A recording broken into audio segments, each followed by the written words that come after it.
without any light. She got up lightly, no action was taken. Ethan fluttered his eyelashes and saved Morag's bacon.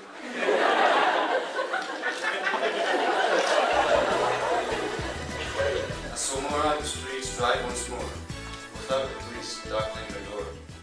And do you know, and it's a fact, the head team made a secret pact that this event they would never mention, but because I wasn't there, I felt this convention.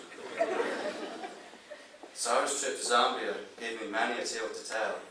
My favourite of these stories, I'm sure you all know well. In the hotel room one night, she went to answer nature's call, but midway through the movement, she saw a tarantula on the wall. With trousers round her ankles, she burst out of the door, collided with the furniture, and rolled screaming on the floor. A few minutes later, the exterminator came. Sadly, our Sarah has never been quite the same. However, not all of Sarah's Zambian experiences were so frightening. For our hometown of Newcastleton, they've been quite enlightening. The people of the home have emerged from their caves, and I now understand that mud huts are the new rave. Their smell no longer causes instant suffocation, as they have discovered the wonders of basic sanitation. For those of you who think I've been too vicious, it must be said that Sarah and Morag's cakes are delicious. Their hard work and effort we daily treasure, and working with these two fine ladies has been a pleasure. Right across the borders, one of our lassies is renowned. Her antics at the Halloween party.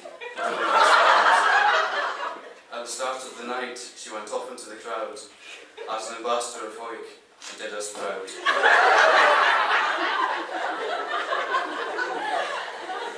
It was not long later that out of the blue, she was seen to be snogging banana number 2.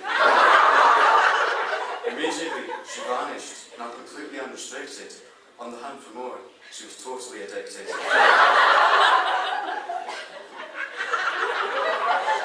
few hours later, she was up to 7. She thought she had died and gone to heaven. Eventually, the night drew to a close. As for the final number, I'm afraid that nobody knows. In schools throughout the borders, there's now a myth of a Halloween creature who everyone got with. Upon innocent young men, she'd set to prey, but in what we know her as, couldn't say.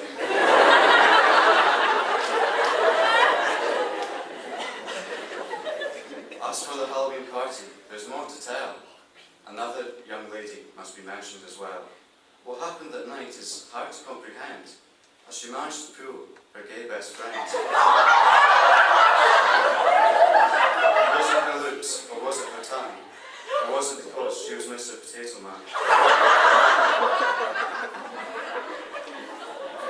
It was late one night that outside TV Wines, Megan gave a young man some romantic signs. Into a dark alleyway, they both disappeared. They ran into trouble, but still persevered. After some time, they set to defeat. The whole story, I'm afraid, I cannot repeat.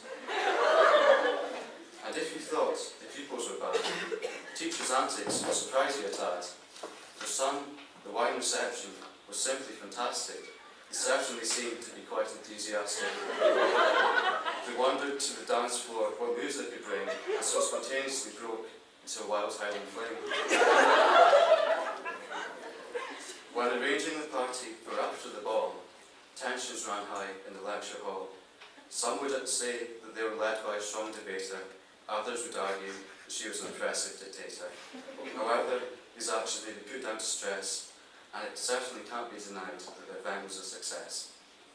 Our year appears to have been an exception. The after party had a fairly quiet reception. I thought that there might be nobody to mock. Thankfully, Chris and Tammy gave us quite a shock.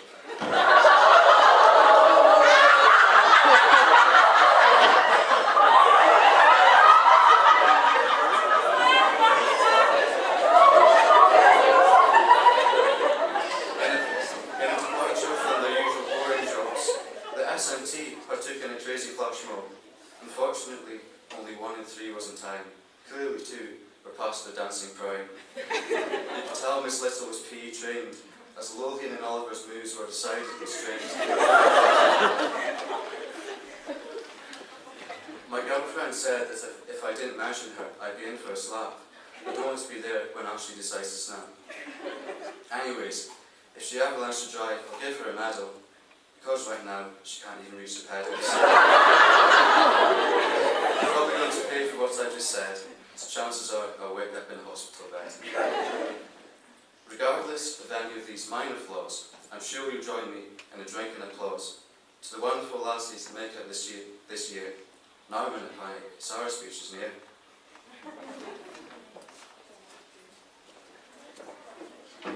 Please rip Sandy.